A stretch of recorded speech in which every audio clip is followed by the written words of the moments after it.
well-regulated militia being necessary to the security of a free state.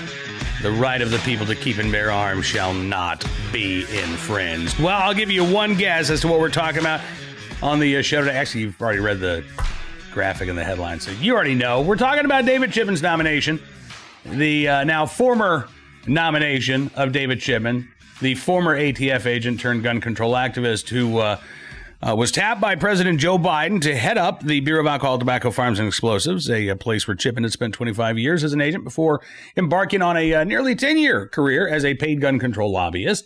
And multiple news outlets reported on Thursday that Chipman's nomination being pulled by the White House in the face of continued opposition, not just by every Republican in the Senate, but by, it sounds like, at least 3 Democratic senators, Joe Manchin of West Virginia, John Tester of Montana, Angus King of Maine, who is technically an independent but does caucus with the Democrats. These were the same 3 holdouts that have been holding out for weeks, refusing to say that they would vote to confirm David Chipman, and the White House now cutting its losses and moving on from the Chipman nomination. Although it sounds like they're still going to try to find a place for David Chipman in the Biden administration, albeit in a position that does not face confirmation by the Senate.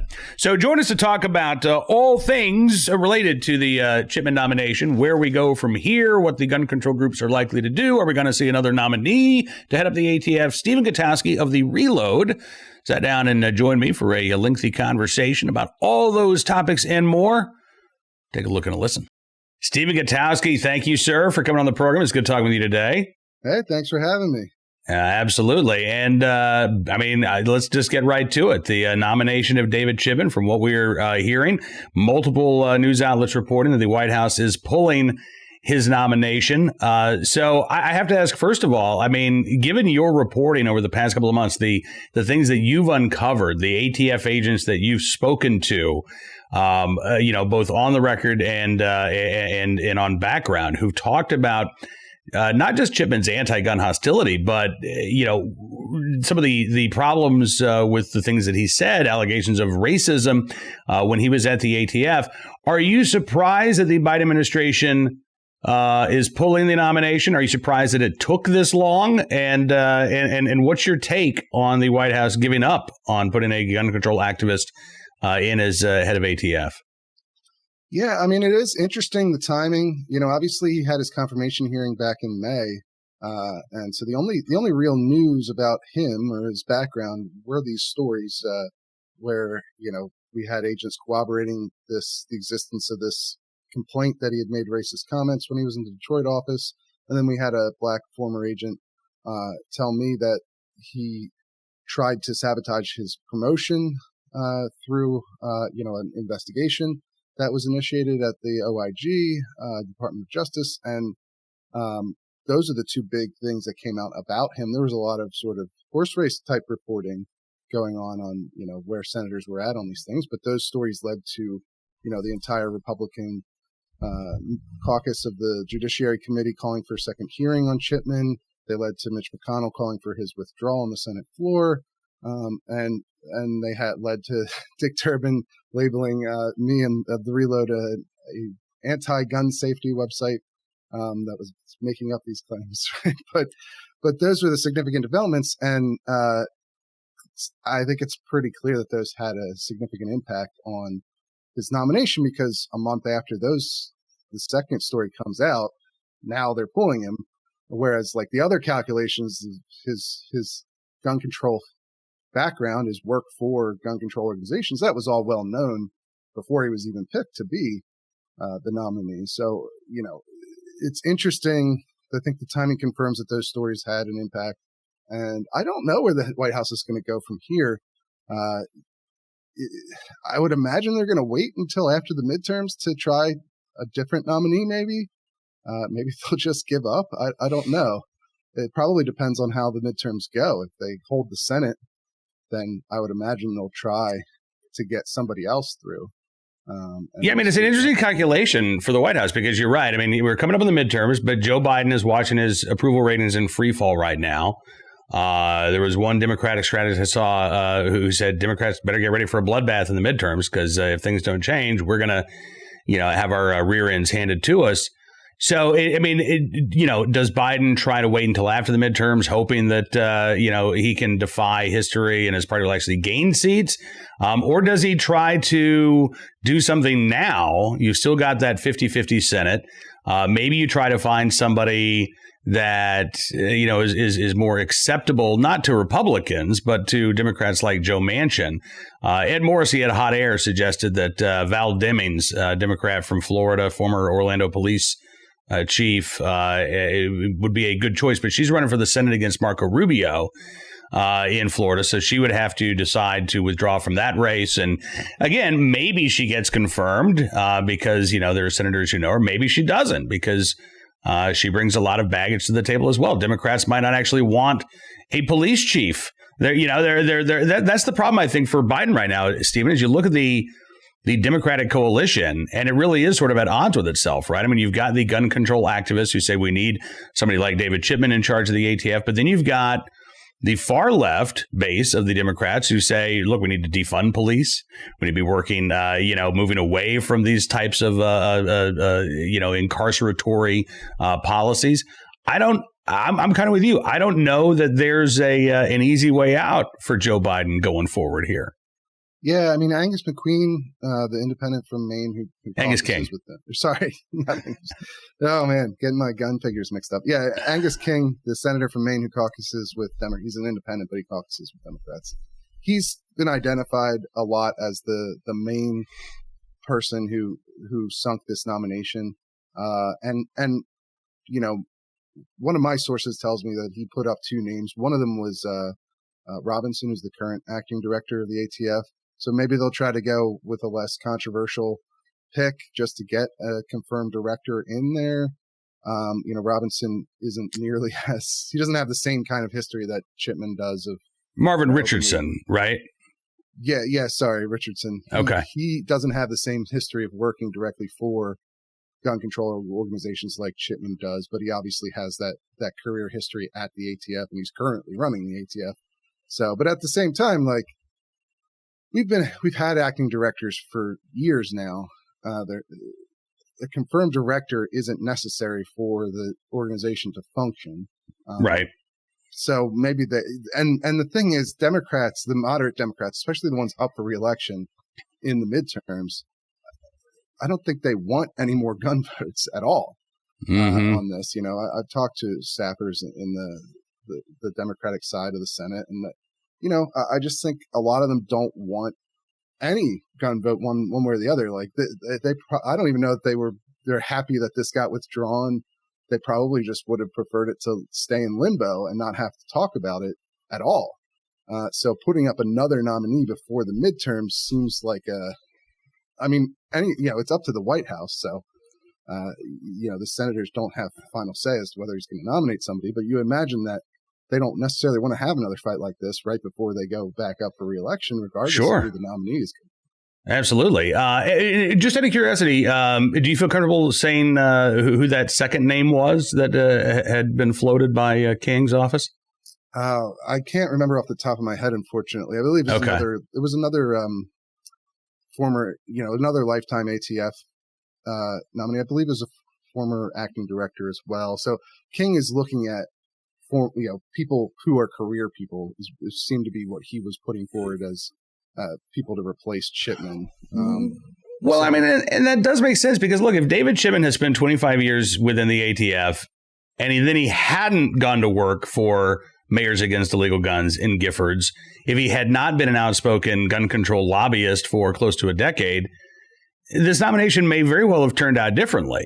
Even if David Chipman's views were the same, I think part of the problem for Chipman was that he was so vocal and there was such a paper trail. Not only the things that you brought up in your own reporting, but this I think was a miscalculation on the part of the Biden administration from the get-go, because there were so many things that gun owners could point to and say, look, this guy is not the right guy for the job. He brings a hostile attitude towards gun owners and towards the firearms industry. Yeah, I mean, he was always a controversial pick, regardless of what came out afterwards. Certainly, the Reload stories were not the only reason that he did not make it through the process, but that was on purpose. I mean, it was designed as a pick to help Biden pursue his gun control agenda and to make his supporters in the gun control movement happy. I mean, that's what this pick was meant to do. And you can see by their reactions today of the pick being pulled that they're not happy at all, as you might imagine. And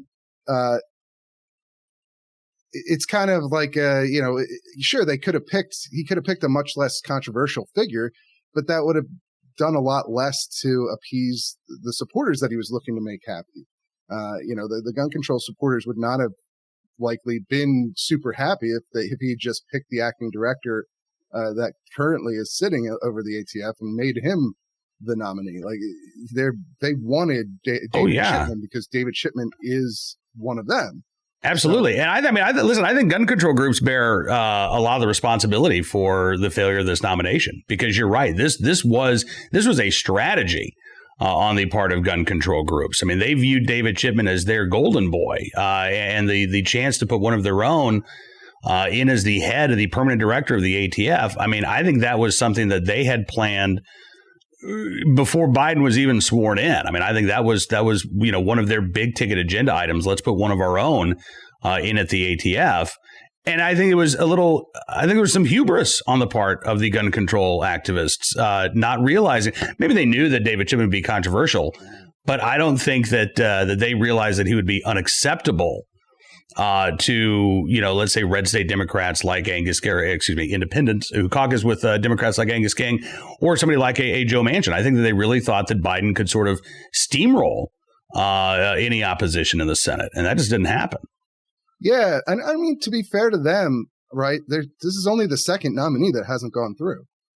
So he has managed to push through even controversial nominees like the Interior nominee. Oh, yeah, the BLM, Bureau of Land Management Director. Yep. Right. And so it's not, I think that they knew, and the White House said a number of times that it wasn't going to be easy. But they certainly calculated that they could get it done. Now, I think Biden ended up not having very much leverage over any of these senators who were opposed by the time that, push came to shove for his nominee, because there's so much other stuff he's trying to get done at the same time. And it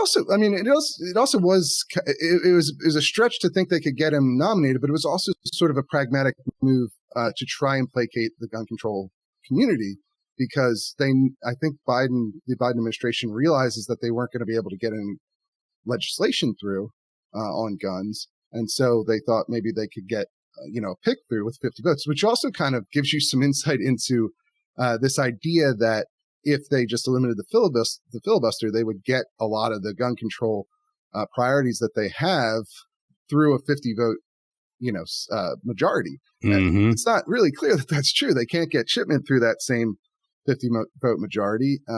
So would they be able to get something like an assault weapons ban through even on just 50 votes? I don't think that's clear either. Yeah, I don't think that they could get a ban on modern sporting rifles through the Senate. They might be able to get universal background checks, but with 51, but I don't think they could get it with 60, clearly. But this does raise the question of, okay, so, given, and I don't want to look at this just in a vacuum here, but given Biden's declining poll numbers, given the fact that the honeymoon is over to some degree between Biden and the press, given the fact that the midterms are coming up, what do you think this does do to Biden's gun control agenda? We just had the public comment period close for the proposed rule on stabilizing braces and pistols. Is Biden, you think, going to move full speed ahead in terms of trying to enact these backdoor gun bans via executive action, even without gun control's golden boy in at ATF? That's a good question. I think yes, honestly, because, and a lot of where I take that from is Biden's response to Afghanistan, where, if he personally is passionate about something like withdrawing troops from Afghanistan, it seems as though he's willing to push through regardless of the backlash or the outcome of that decision. And so in this case with Chipman, he couldn't just push through because he needed the votes to do it, and he couldn't get them. But with the executive actions with the regulation changes that you've read through there. He doesn't need that. And so I think he's more likely to just push through with, especially now that he needs to maybe shore up some of that support among the gun control base. Is to me, it's, even if that costs him among other voters, he might go through with it anyway because he personally believes in doing that. That's my view on it, at least. This does sort of go against that a little bit because he didn't have to pull Chipman. He could have just kept him there and kept trying to force him through, even if it was hopeless. But at least in this case, he's relying on Congress, or at least the Senate, to confirm his choice, whereas he doesn't need to do that for the executive actions. And I feel like he's more likely to just push through it regardless. Yeah, I suspect that you're right. And because of those calculations, I mean, Biden, Biden was the beneficiary of, over $100 million in campaign spending just from Michael Bloomberg alone, not even counting Giffords and Brady and some of the other groups. So I think that Biden has a vested interest in keeping gun control activists as happy as possible. And that's a way to do it, even if, these are legally dubious agenda items, and I suspect that the Supreme Court is going to want to take a look at some of these rules and how they impact the Administrative Procedures Act. I don't know that these rules are going to end up remaining in place, but again, Biden had no problem whatsoever, putting forth a legally dubious proposal to extend the eviction moratorium, even though his legal advisor said, it's probably unconstitutional. You really can't do this. He said, well, his attitude was, we'll let the court sort it out. It gives us a little bit of time anyway. So I expect he's going to bring that same attitude to executive actions on guns. If the court strike him down, okay, but we're going to give it a shot and see what happens going forward.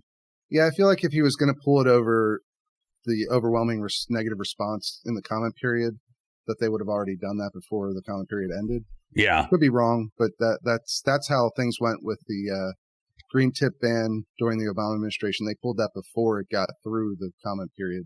So we'll see. Yeah, and with the Trump's the pistol brace ban under Trump, that got pulled before the comment period had ended. So this made it. Both of these proposals made it through the comment period. I think the most likely thing to stop them from going into effect is a legal challenge, more so than waiting for or hoping for the administration to do something on it. Right. But these things are not going to be implemented right away. I mean, we talked with Larry Keene from the National Shooting Sports Foundation right after the first public comment period had closed on frames and receivers. And he said, look, the ATF's going to have to go through each and every one of these responses. He thought it would be, late next year. Almost 9 months to a year from now before the ATF was ready to move forward on that rule. This proposed rule on stabilizing braces, we've got a couple more weeks ahead of time. So it could be, I would say at least next June, July, August, before the administration is ready to move forward. And then we see those legal challenges. Do you think Biden just stays quiet on the gun issue between now and then? Do you think maybe he tries to, nibble around the edges? I mean, as you say, I agree with you. I think there are a lot of Democrats who don't want gun control to be an issue in the 2022 midterms, and they would prefer that Biden just shut up about it. But I don't necessarily know that that's going to happen either. Yeah, I mean, certainly in public comments, I wouldn't expect him. Yeah, if the topic comes up, he's not going to be shy about it. I don't know that there's much more he can do from an administrative standpoint. The legislation's not going anywhere. He can keep calling on Congress to pass something that's not going to happen in reality, not in this Congress at least. And they kind of exhausted a lot of the creative things. I mean, the Russian ammo ban, that's a brand new concept that they could even do that, and they've already gone forward with it. Maybe they'll find another thing like that. They seem to be open to creative ideas, even if they are legally dubious, like the eviction moratorium, like you noted earlier. Mm-hmm. So maybe he'll find some other thing that he can,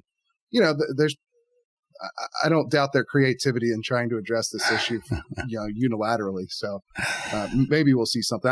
But I mean, I think that he would go through with it, perhaps even if Senate Democrats or House Democrats in vulnerable districts don't want him to. He might still do it.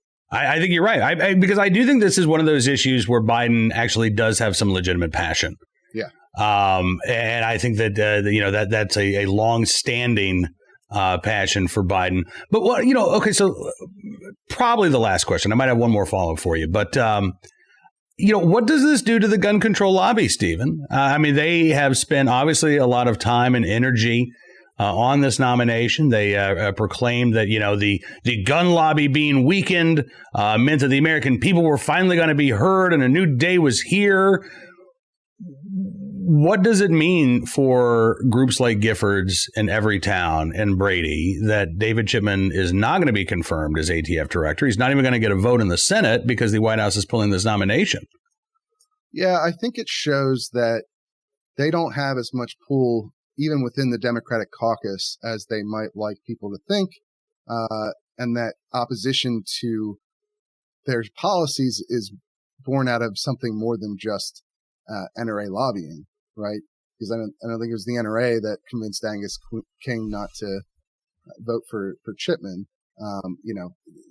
There's a much broader base of support that these senators are aware of in their own states for gun rights and against gun control, and that still remains true even with somebody like Joe Biden winning the presidency or Democrats having control of Congress. So I think that their reach has been restricted beyond what they'd like people to think, and I think that's what this shows. Yeah. Yep. I think that's right, and I would expect that perhaps in response they're going to push even harder in those states where they've got the legislative majorities. They want to try to show that they are effective, that they still matter, that what they're doing is meaningful. You don't want to be seen as losing power. You're right. You don't want to be seen as being ineffective. So I think the natural response for these organizations is to go to those places where they do have an easier time of passing anti-gun legislation and, frankly, unleashing a lot of really bad ideas in places like California, New York, Massachusetts, New Jersey, places where, they're going to get a warm reception. Yeah, certainly. I mean, I think they'll continue to try and push for more gun control laws in places where they have that sort of supermajority and they can get almost anything that they want passed. Now, of course, they run up against the courts in those situations a lot. And I think we'll continue to see that. I mean, even D.C., Heller just filed another lawsuit yesterday. So, against the city's ghost gun ban, which extends to of course, because it's D.C., they take it to the next step and it extends all the way to all firearms manufacturing, regardless of whether or not you have a federal firearms license or anything like that. There's no firearms manufacturing allowed at all in any circumstance in D.C. And now Heller's challenged that. So you'll probably see, more laws like that and more challenges like that because of this dynamic that you're talking about. Yeah, well, and speaking of lawsuits, I mean, I do think that's another area where gun control groups have obviously been very active, and I think they're going to double down on that as well. They see that sort of sliver of opening to get around the Protection of Lawful Commerce and Arms Act by claiming that it's the marketing materials of these gun companies that are causing all of this violent crime. And so far, the courts have allowed those challenges to proceed. So, I mean, if they've got that door, cracked open, I think they're going to try to run right through that. And I would expect a lot more litigation in those friendly environments as well. And we also might not have seen the last of David Chipman here. There's a report in CNN that the White House is considering appointing him to a position that doesn't require confirmation by the Senate, which is interesting. And I think that the media's response to that will be interesting as well, because, I mean, you still have these unresolved allegations that he made racially motivated decisions to try and end a black former agent's career, or that he made racist remarks while he was in the Detroit office. And none of that has gotten significant coverage from any major media outlet. And it seems like they're even reporting on his removal of his nomination. They haven't mentioned it. They've mentioned that Mitch McConnell came out and made a floor speech calling for his withdrawal, but they did not mention why Mitch McConnell came out and made that floor speech, because it was directly related to the Reload's reporting on corroboration of the racist comments, the existence of these racist comments, complain about them. And so I think it'll be interesting. Like, is the rest of the media just going to be okay with Chipman being appointed when these haven't been resolved, when there's been he hasn't even denied either one of these personally, and the White House hasn't denied them either. They're just of no consequence, apparently. Get ready to be disappointed, Stephen. I hate to tell you that, but I don't think it's going to matter. And I don't think the media is going to cover it. I think that we have, if the media was going to cover those allegations as they should have, they would have done it when those allegations first came out. And we didn't see that, as you say. We saw the media try to gloss over the specific criticisms coming from ATF agents who actually worked with David Chipman. They didn't want to get specific, and I don't think they want to do that now.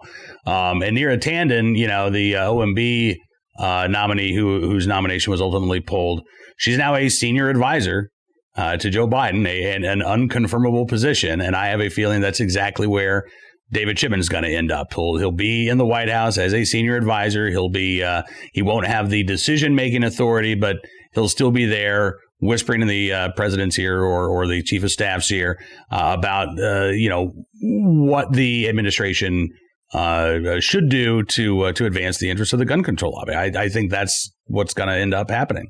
Yeah, and that just highlights the importance of places like the Reload and Bearing Arms, who will cover these kinds of stories and will look into the backgrounds of Biden nominees, because apparently other major outlets either won't or can't.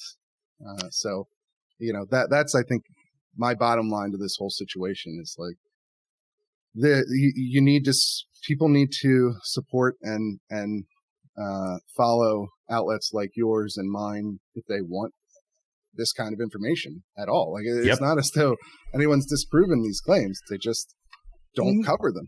Absolutely. And I would go one step further. I would show that this shows that reporting from outlets like the Reload can have as much of an impact, if not more of an impact, than a report from the New York Times or CNN. And I think that the pulling of this nomination has shown that. So I would just add to that not only do we need to support outlets like yours and of course Bearing Arms, but these outlets are effective. They might not have 1 million subscribers like the New York Times, but they don't need 1 million subscribers to have an impact. And Stephen, again, I congratulate you on your excellent reporting. I know that you did not start your reporting with the intent of getting Chipman's nomination pulled, but I also know that as a gun owner yourself, you had grave concerns about what Chipman's nomination would mean.